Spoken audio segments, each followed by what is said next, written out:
Was geschieht, wenn du dich im Willen Gottes einlässt, ist so das Thema von heute. Der Wille von Gott ist ja ein mega wichtiges Thema, weil an dem Tag, wo du zum Glauben kommst, hast du den besten Coach. Weil ich schaue oft Fußball und je nachdem, was für einen Coach, einen Trainer du hast, wirst du aufgeboten oder nicht aufgeboten. Bei Gott hast du einen Coach, du bist immer aufgeboten. Du hast den besten Hirten, den es überhaupt gibt. Und mir ist bewusst geworden, es gibt so verschiedene Gruppen von Menschen, wo Gott ganz unterschiedlich abholt. Ein Hirte hat einen Stab und ein Stecken. Dein Stecken und dein Stab trösten mich.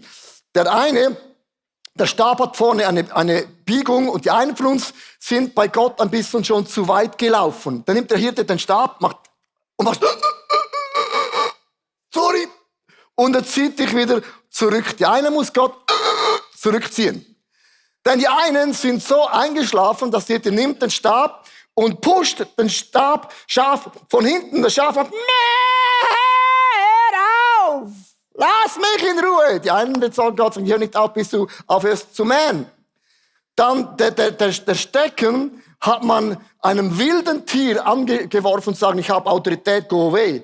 Aber auch wenn du dich zum Beispiel 7 Meter bewegt hast, nahm die Hirte so, basch! Und sagst, aua, hör auf! Den einen muss Gott etwas nachwerfen, weil du schon einen Weg gegangen bist, der nicht auf dem Plan Gottes ist. Und dann die einen von uns haben sich so weit entfernt, dass der Steckenstab gar nichts bringen. Und der Hirte kommt höchstpersönlich, er hebt dich auf, nimmt dich auf die Schulter und sagt, ich bring dich nach Hause. So, meine Frage heute ist ganz am Anfang, bist du zu weit gegangen? Sorry. Oder bist du eingeschlafen? Aua, meh! Oder wirft Gott dir den Stecken entgegen? Aua, hör auf! Oder muss ich nach Hause tragen? Warum ich mit dem beginne? Wir alle haben eine Geschichte. Und die Geschichte beginnt mit diesem Bildraum mit Moses. Moses, ich habe das aufgeschrieben, heißt auf Hebräisch der Herausgezogene. Moses kann man in 40 unterteilen. Die ersten 40 Jahren wurde er aus dem Nil rausgezogen, der Herausgezogene. Dann hat Moses einen Ägypter umgebracht und er hat sich selber aus dem Rennen rausgezogen für 40 Jahre. Und dann die nächsten 40 Jahre hat Gott ihm gesagt, Moses, du musst beginnen zu ziehen, das ist deine Berufung. Gott hat den Moses wie ein Schaf abgeholt, mitten in der Wüste. Und Gott holt dich immer da ab, wo du bist, um dich dahin einzubringen, wo deine Bestimmung und auch deine Berufung ist. Beginnt immer mit einer Begegnung. Moses war dieser brennende Dornbusch, ist plötzlich, bumm, steht vor ihm. Und das heißt, eines Tages kam Gott und hat das Leben von Moses unterbrochen. Und was war dein Tag, wo Gott dein Leben unterbricht? Wo plötzlich sagt, so geht's nicht mehr weiter. Das war eine solche krasse Begegnung. Warum hatte Moses einen brennenden Dornbusch und hat die Stimme von Gott gehört? Ganz einfach. Wenn du Gott akustisch so krass hörst, kannst du wissen, es ist nicht ein Kompliment. Du hast so große Herausforderungen, dass du sicher wissen musst, es war Gott. Er hatte keine andere Möglichkeit. Er hat gesagt, Gott ist mir begegnet. In all diesen Challenge, je klarer Gott spricht, desto krasser werden deine Challenges sein, die du hineingehen wirst. Und Moses erlebt diese Begegnung mit Gott. Und es war meine Frage, würde sehen, wie sieht Gott Moses? Er ist der Befreier. Bei Moses steht drum, ich bin der Befreier. So, meine Frage ist, was steht da auf deinem Bilderrahmen drauf? Das kann auch die Frage sein, wie sieht Gott die Microchurch, die ICF Church in Zürich? Also was ist so die Bestimmung und die Berufung? Und dieser Bilderrahmen spielt eine große Rolle, denn da, wo man hinschaut, wirst auch hingehen, weil du wirst Krisen erleben, du wirst Fragen erleben, du wirst Kämpfe erleben. Und wenn du nicht weißt, was ist die Bestimmung und Berufung, dann gehst du irgendwo hin in deinem Leben, wo du nicht hingehen solltest. Und ich habe ein paar Leute gefragt bei uns in der Church, wie hast denn du den Bilderrahmen entdeckt? Und hier haben wir 3 wunderbare Stories von Menschen, ganz, ganz verschieden. Das Thema mit dem Bilderrahmen hat mich an eine Vision erinnert, die ich als Kind hatte. Und zwar war ich dort im Himmel und habe in den Himmel gesehen, wie Menschen Gott angebetet haben. Sie haben Gott gesehen und wussten alles über ihn, oder zumindest sie wussten sehr viel über ihn und haben ihn deshalb angebetet. Und dann habe ich aber in dieser Vision auch auf die Erde schauen können. Und auf der Erde waren die Personen dort und die haben sich über Gott lustig gemacht. Sie haben gelästert, sie haben ihn nicht angebetet, weil sie ihn nicht kannten.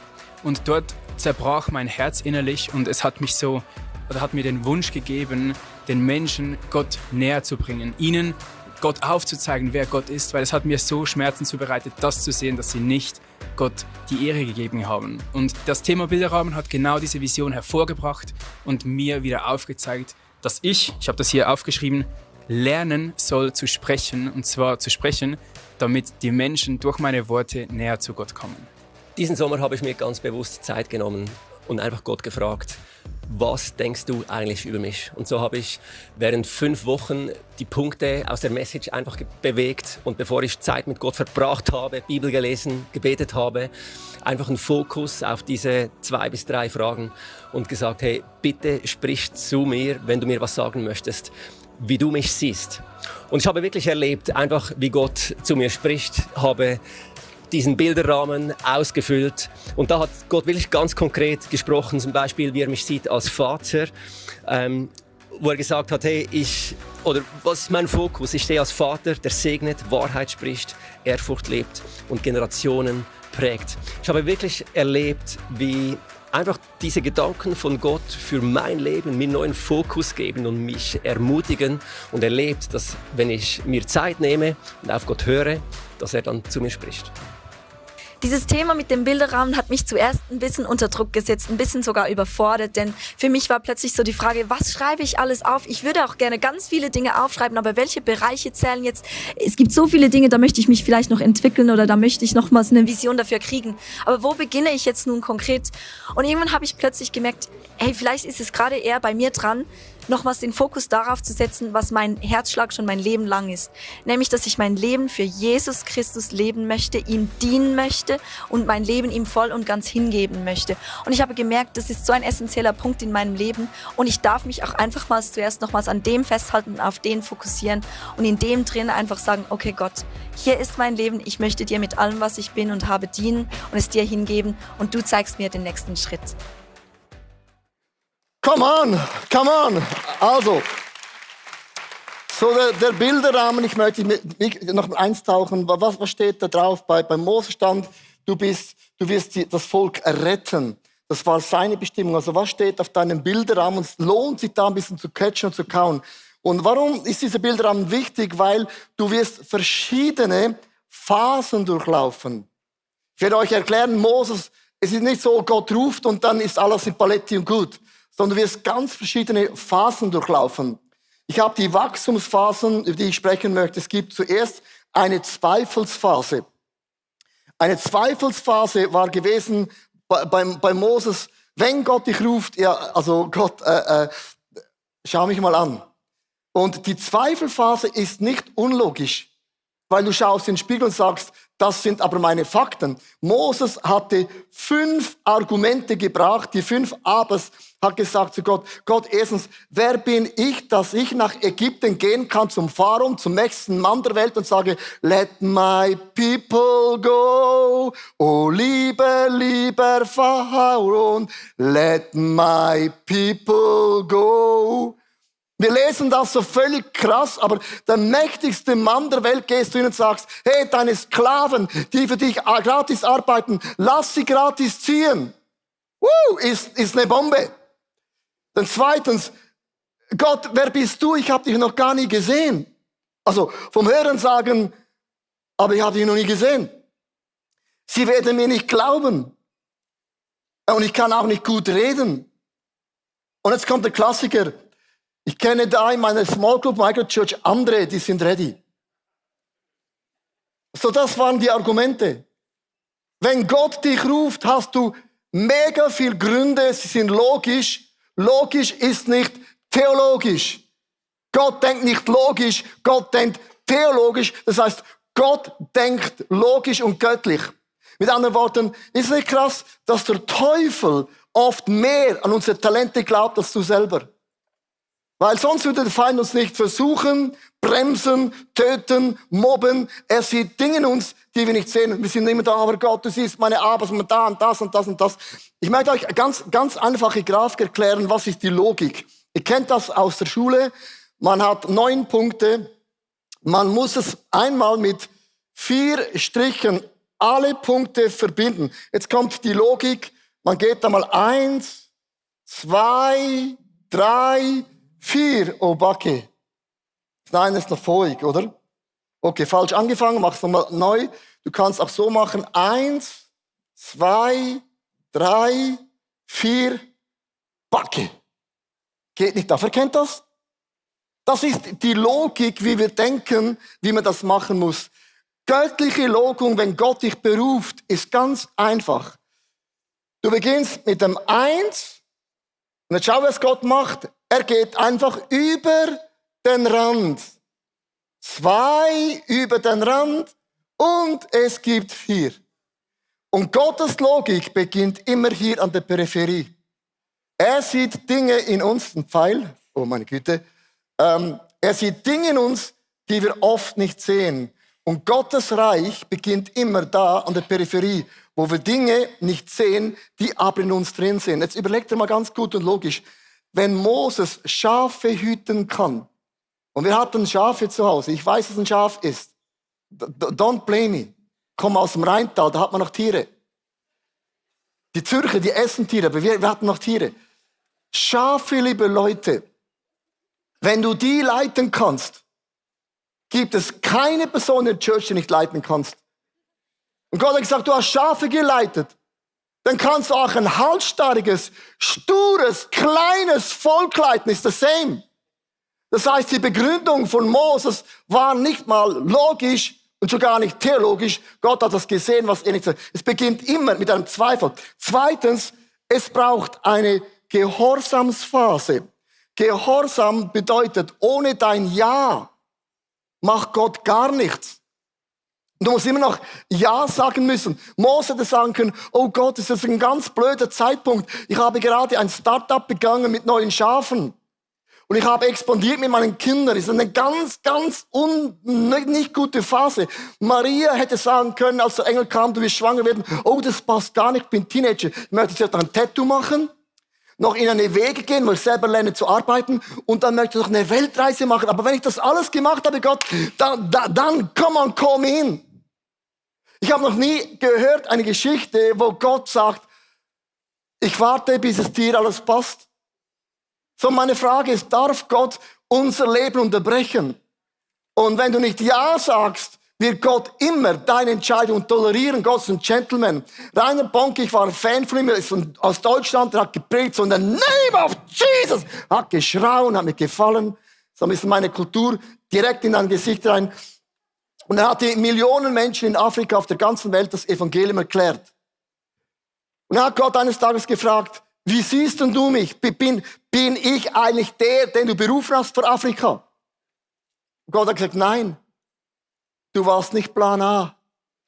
Du warst nur Plan B. Also, wie meinst du das? Und hat Gott gesagt, vor dir gab es 4 andere, habe ich angefragt und alle haben Nein gesagt. Du warst einfach die einzige Person, die gesagt hat, hier, send mich.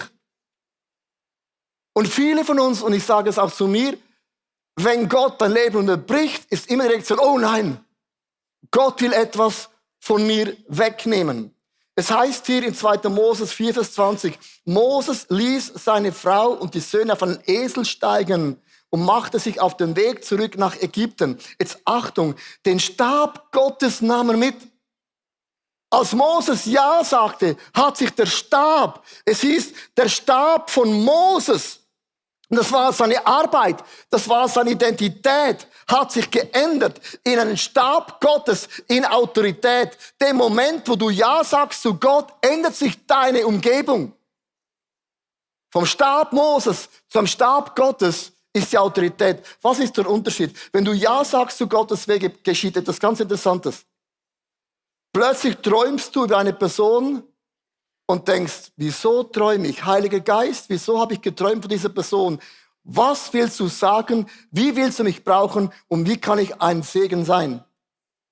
Plötzlich hast du Ohren, die hören.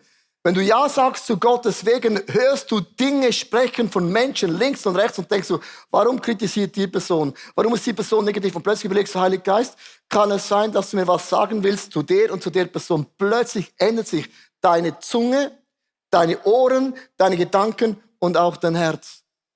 Wenn du Ja sagst zu Gott, ändert sich von einem Natürlichen in etwas Übernatürliches in deinem Leben. Plötzlich merkst du, Charisma ist das eine, aber Salbung und Autorität ist was ganz anderes. Plötzlich hatte er einen Stab in den Händen, äußerlich genau das Gleiche, aber da war Kraft, da war Power und da war auch die Herrlichkeit Gottes in diesem Stab drin. Meine Frage ist an uns, hast du Gott Ja gesagt? Oder eine andere Frage, wenn du sagst, ich habe Gott schon lange nicht mehr gehört. Sprechen meine ich. Es ist immer die Frage, wann hast du zum letzten Mal Gott sprechen hören und was hat er dir gesagt? Oder was hat er dir schon x-mal gesagt und ich habe es nicht getan? Das Problem ist, die meisten Sünden, die wir begehen, ist nicht, was du machst. Ich spreche nicht von Dingen, die du machst, die sind offensichtlich. Speziell, wenn du nicht verheiratet bist und hast Sex gehabt und sie wird schwanger, sieht man. 90% von den Sünden, die wir begehen, ist das, was wir hören und nicht tun. Und das sind wir alle, ich inklusive Weltmeisterin, zu überlegen, aber hat das Gott wirklich gesagt? Ist effektiv gut? Also man braucht eine Gehorsam Gott, count me in. Und dann kommt die Kampfphase. Und diese Phase mag dich jetzt schockieren, weil jetzt denkt man, ja, jetzt habe ich Zweifel, hatte ich keine Chance, ich war gehorsam, keine Chance. Und plötzlich der Glaube beginnt zu wachsen durch Kämpfe. Jakobus sagt, seid doch fröhlich, seid doch dankbar, dass ihr viele Herausforderungen habt. Nur so wird eure Glaube wachsen. Ein Tier, das mich mega fasziniert, ist der Adler. Ich hatte mal die Möglichkeit, einen Adler auf meinen Händen zu halten, kam aus dem Werdenberg, aus Burg St. Gallen, unsere Celebration, war spektakulär. Ein Adler wächst nur, die Flügel meine ich, durch Stürme. Und wir alle wollen geistlich wachsen, aber ohne Stürme. Gibt es nicht. Unser Glaube wächst durch Stürme, durch Herausforderungen. Wenn ein Sturm kommt, sagt er, hello Storm! Woohoo! Und dann geht der Adler raus und sagt, come on, I'm born. Er streckt seine Schwingen aus, während der Papagei und der Wellensittich verschwinden. Aber nicht der Adler. Der steht in den Sturm rein und sagt, das ist der Moment, wo meine Flügel stark werden. Und 8. Mal im Leben von Mose gab es viel, ich werde nur 2 Punkte rausnehmen. Wachstum durch Angriffe. Sie verlassen Ägypten durch ein Wunder und sie gehen Richtung Meer. Und als Pharao das hört, dass seine Sklaven ihn verlassen, heißt es 2. Mose 14, 6-7. Der Pharao ließ seine Streitwagen angespannt und zog mit seinen Soldaten los. 600 seiner besten Streitwagen, der Best of the Best, nahm er. Dazu noch zahlreiche andere aus ganz Ägypten, hat alle aufgeboten. Auf jedem Wagen fuhr neben dem Wagenlenker auch ein Bogenschützen und auch ein Schildträger. Jetzt überleg dir mal diese Bibelstelle. Und hier kommt ein Charaktereigenschaften vom Teufel, vom Feind, was wir oft ein bisschen belächeln. Der Teufel ist da, um zu stehlen, zu töten und auch zu vernichten. Jetzt achte mal die ganze Geschichte. Als Jesus geboren wird, der Messias, als das der König hört, hat ihn gesagt, ich will ihn besuchen, nicht um zu besuchen, sondern ich will ihn umbringen. Der Feind versucht immer, wenn du aufstehst, etwas zu machen, das du aufgibst. Es kann eine Enttäuschung sein, dass sie dich geistlich umbringt. Es kann auch eine Verletzung sein, die dich geistlich umbringt. Irgendetwas, was du aufgibst. Und es ist interessant, wenn du das anschaust, du kannst Gott nicht töten. Wenn Gott einen Auftrag gibt, zieht es Gott durch. Ein einfaches Bild, Israel. Mach eine große Box auf über Israel, ganz kurz. Ich habe ein Bild mitgebracht von Israel. Wenn man das anschaut, ein Land, hat Gott versprochen, geht zurück in das alte Land, das ist Israel. Wir haben das Gaza-Konflikt, wir haben Ägypten und alle diese Länder. Und wenn du Israel anschaust, ein mega kleines Volk. Die Bibel sagt, ein kleines, halsstarriges, stures Volk. Und dann sagen die Schweizer, Amen wie wir. Ich sehe keinen Unterschied.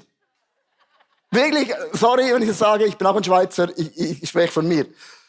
Wenn ich das zoome, wird es plötzlich mega klein. So ein petit peu. Und wir zoomen noch ein bisschen mehr. Auf der ganzen Welt, und ich glaube, du brauchst eine Lupe, um Israel zu finden. Es gibt 1 Milliarde Menschen um Israel rundherum. Die haben nicht gesagt, Israel ist doof. Man sollte sie sanktionieren. Sondern die haben gesagt, wir wollen sie vernichten. 1 Milliarde will sie vernichten. Und das ist eine Eigenschaft vom Teufel. Er vernichtet.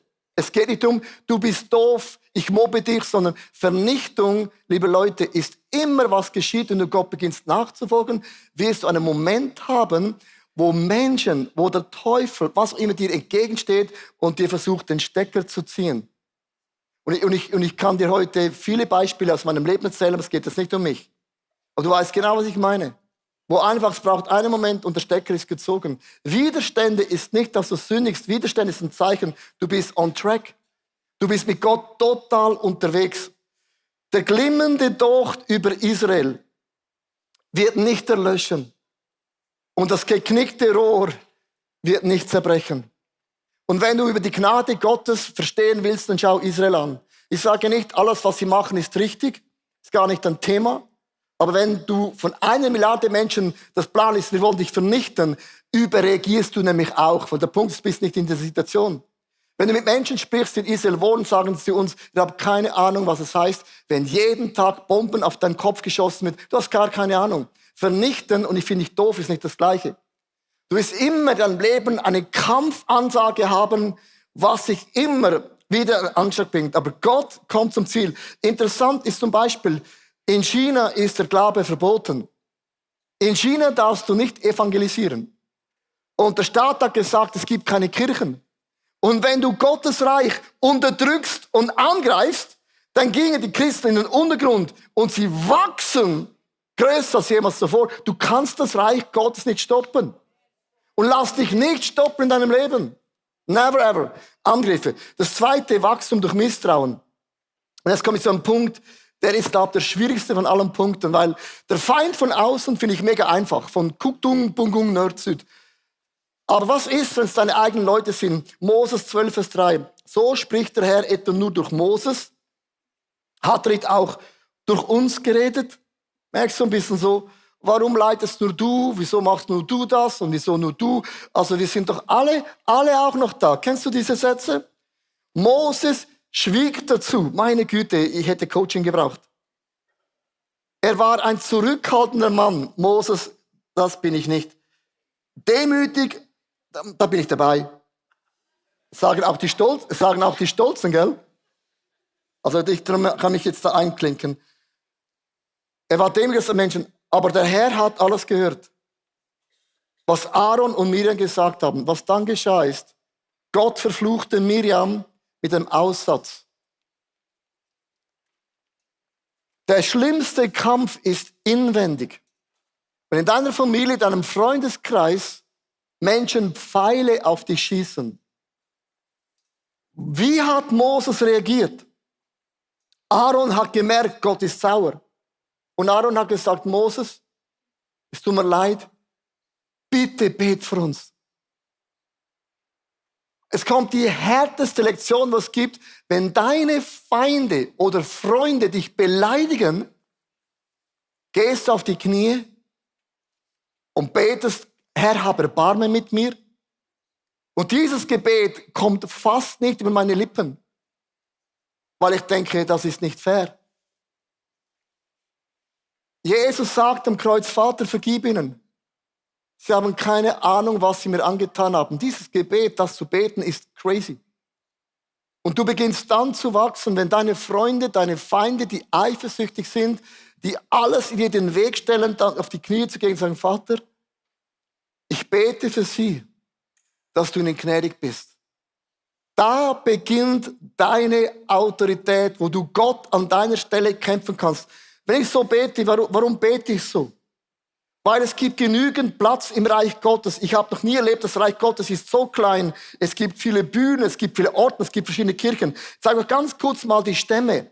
Und die Stämme von Israel erklären uns, Gott hat jeder Person, jeden Stamm einen anderen Auftrag gegeben. Jede Church hat einen anderen Auftrag, einen anderen Flavor. Es gibt nicht eine Church, es gibt Churches. Es gibt nicht einen Mensch mit der gleichen Art. Wir sind total verschieden gemacht worden. Zum Beispiel der Stamm Levi, das waren die Priester, Tempeldiener.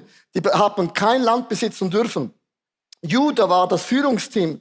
Da kam der David raus, Judah, dann Ischar, die haben Weisheit und Orientierung gebracht. Zebulon hat Handel und den Schifffahrt gemacht.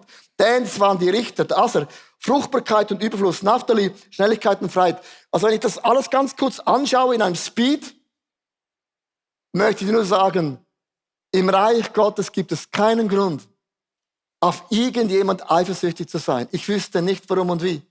Weil jeder Stamm hat einen Auftrag. Und Gott sagt, spinnst du? Hör auf.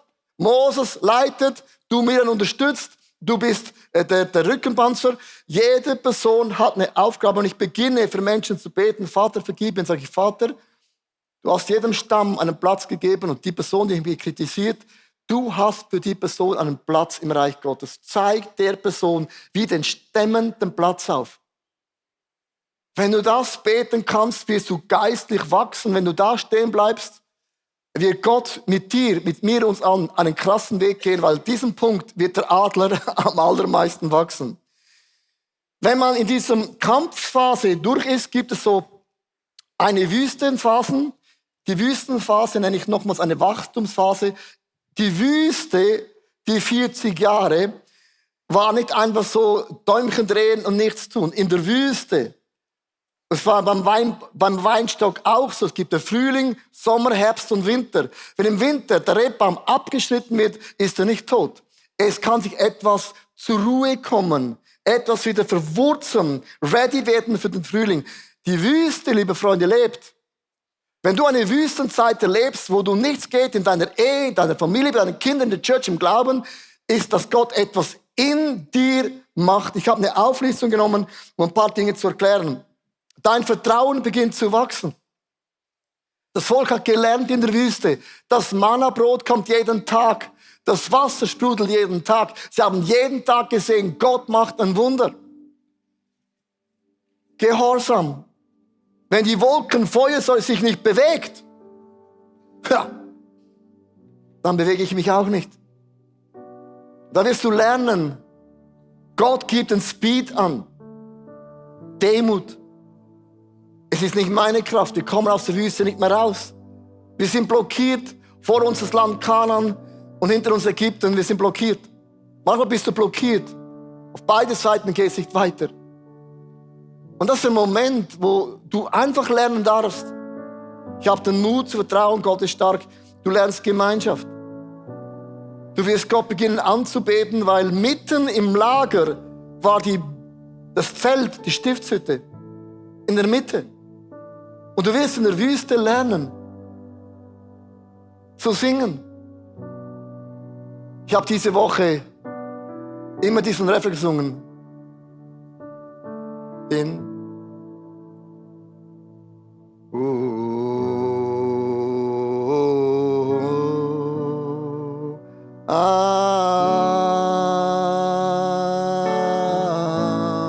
ist mein Song im Moment. Keine Wörter. Sphärisch.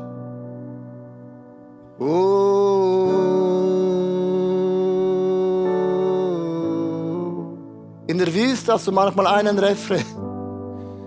Und sorry, wenn ich das sage, hört sich nicht mal gut an.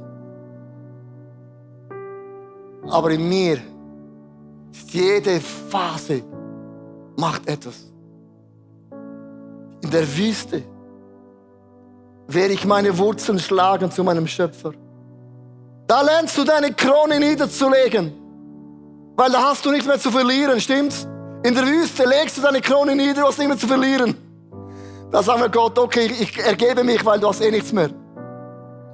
Aber da lernst du, dein Gott ist alles. Du lernst Geduld. Und wenn ich das alles anschaue, ich weiß nicht, in was für einer Phase du drin bist. Aber es gibt die Zweifelsphase, Gehorsamsphase, Kampfphase, Wachstumsphase. Eigentlich ist es wie ein Kreislauf. Weil der Kreislauf wiederholt sich immer wieder. Dann war Josua und Kaleb. Gott sprach Josua und Kaleb, ich sende euch aus. Oh, wir waren im Land. Ja, das sind Riesen. Sie haben es gesehen. Und dann haben sie gesagt, okay Gott, wir sind gehorsam, weil wir sehen auch, es ist groß. Die Trauben sind riesig. Und dann gehen sie hinein ins Land und sie haben einen Kampf. Und dann, als sie das Land eingenommen haben, kommt wieder diese Wüstenphase. Liebe Freunde, es wiederholt sich immer und immer und immer und immer wieder. Ich habe 3 Fragen aufgeschrieben zum Ende für uns alle. Wo wartest du noch am Zeichen? Obwohl du weißt, Gott hat gesprochen, das ist eine mega krasse Frage. Wo merkst du, ich muss im Glauben wachsen? Oder Gott ruft mich, ein Risiko einzugehen. Ich möchte für einen ganz kurzen Moment. Und was diese Fragen auslösen, ist Folgendes. Nicht mehr ich lebe, sondern Christus lebt in mir. Nicht mein Wille geschehe, meine Pläne. Christus sein, wenn du dich als Christ nennen willst, heißt, ich folge Christus nach. Sonst bist du kein Christ. Ein wiedergeborener Christ, ich bin jetzt provokativ, der sagt, Jesus, hier bin ich. Mein Leben gehört dir. Das erste Zeichen, dass du von Gott wiedergeboren bist. Du stellst dir diese Frage, Gott, gebrauch mich. Ich habe Angst, ich habe Zweifel, das ist ein anderes Thema. Aber du hast nur diesen Wunsch, Gott zu dienen. Vater im Himmel, du hast mich wunderbar und einzigartig erschaffen im Leibe meiner Mutter. Kunstvoll hast du mich geprägt. Noch bevor ein Tag entstand, hast du alle Tage in dein Buch eingetragen. Ja, und ich bin dein Schaf. Ich habe deine Stimme gehört. Heute, wenn du die Stimme Gottes hörst, verstocke nicht dein Herz.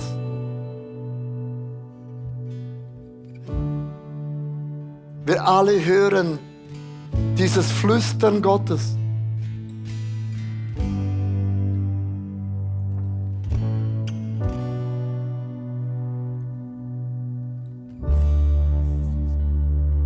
Ich möchte dich ganz kurz jetzt einladen, du hast ein weißes Blatt Papier bekommen im Eingang. Hast du das?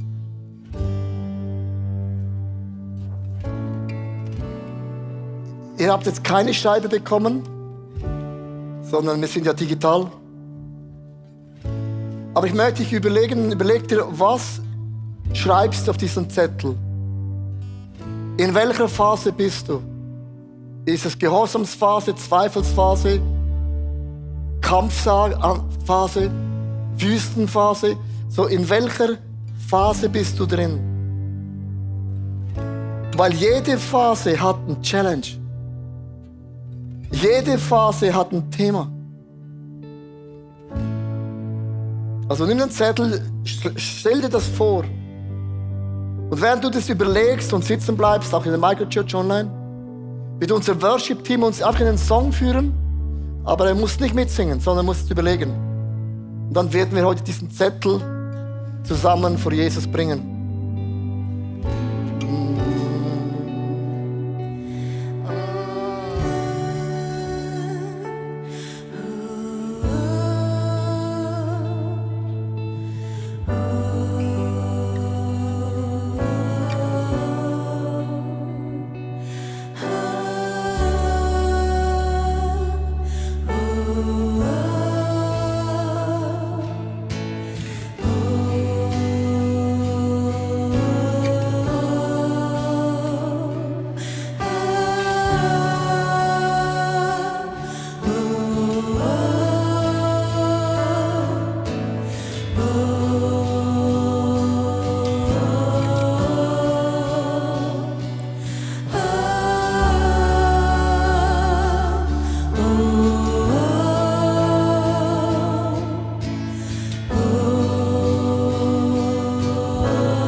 aufgestellt, was drauf ist. Es kann Zweifelsphase sein, Gehorsamsphase sein, Wachstumsphasen sein, eine Wüstenphase. Was ich mit dem sagen möchte, jede Phase löst irgendwo Angst oder auch Druck aus und macht ja etwas. Oder wenn du zum Beispiel merkst Misstrauen, dass Menschen dir wirklich einen Knüppel in den Weg legen, dann zu sagen, Vater, ich bete für sie. Hört sich einfach an, ist auch logisch, hat Jesus auch gemacht. Und da sagen wir, ja, aber das zu machen und dann zu beten, Gott segne sie, gebrauche sie, zeige ihnen den Platz bei den Stämmen. Ich habe diese Woche mir 3 Tage Zeit genommen für dieses Blatt Papier, weil ich habe die letzten paar Wochen gemerkt im Sommerurlaub, dass ich nicht mehr zur Ruhe komme. Ich habe mega viele Dinge, wo ich zugesagt habe. Das ist ja nicht, dass ich nicht bete. Und ich habe gemerkt, das ganze Volumen von allem kann ich nicht mehr handeln. Und ich habe zum ersten Mal in der Geschichte von ICF eine Predigt abgesagt. Und das war am Men's Night gestern Abend. Weil ich gemerkt habe, auch wenn ich möchte, es geht nicht mehr. Und ich bin dann 3 Tage in die Stille gegangen. Darum das Lied Take It All. Ich habe zu Gott gesagt, nimm doch meine Begabung, nimm doch das Church-Planting, mach doch das selber. Lass mich doch in Ruhe, kennst du das? Und ich bin durch alle Phasen durchgegangen die letzten 2 Tage. Und es braucht den Heiligen Geist, weil manchmal kann der Heilige Geist auch Dinge streichen, Dinge lösen. Aber er kann auch den Finger drauflegen und du merkst, das gehört dazu, aber andere Dinge, die ich nicht will, müssen raus. Und ich möchte, dass wir jetzt diesen Zettel, könnt aufstehen gerne, nehmen. Und du kannst ihn jetzt so verkrugeln. Weil da sind Ängste drin, da sind Zweifel drin, da sind Gott, ich will nicht. Oder da sind Gott, ich kann nicht für meine Feinde beten, ich kann nicht für den Ex-Mann beten. Ich will nicht, ich kann nicht. Was auch immer das ist.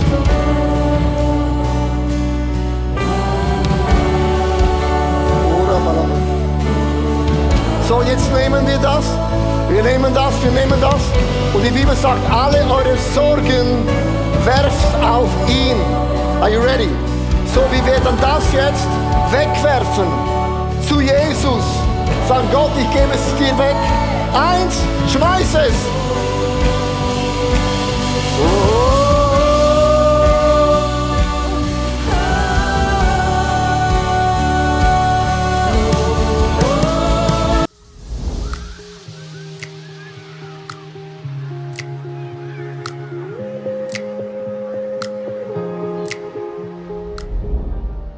Schön, dass du dabei warst. Ich hoffe, dass die Predigt dir geholfen hat und du viele Dinge auch für deinen Alltag umsetzen kannst. Wir würden wirklich gerne mehr von dir erfahren. Vielleicht hast du Fragen, was beschäftigt dich? Dann besuch uns doch auf unserer Homepage icf.ch/connect. Dort erfährst du auch, was uns als Community eigentlich ausmacht. Alles, was du hier siehst, hat zu tun. Viele Volunteers, sie haben ihre Talente investiert, ihre Zeit investiert. Auch ganz konkret Finanzen, weil ohne Finanzen ist das alles gar nicht möglich. Ja, und das hier ist unsere Einladung an dich, Teil von diesem Großen zu werden, was Gott tut, auch mit deinen Finanzen, weil es ist so viel Technik, es sind so viele Investments, die wir machen, dass das alles möglich ist. Und mit deinen Finanzen kannst du da einen Unterschied machen. Und noch eine kleine Sache, abonniert den Kanal, macht einen Daumen hoch, schreibt was in den Kommentar rein, weil es wird uns helfen, dass Leute plötzlich von dieser Sendung hören, weil wir wollen ja die beste Botschaft rausbringen an Menschen, die noch nie von diesem Gott gehört haben. Also, bis zum nächsten Mal.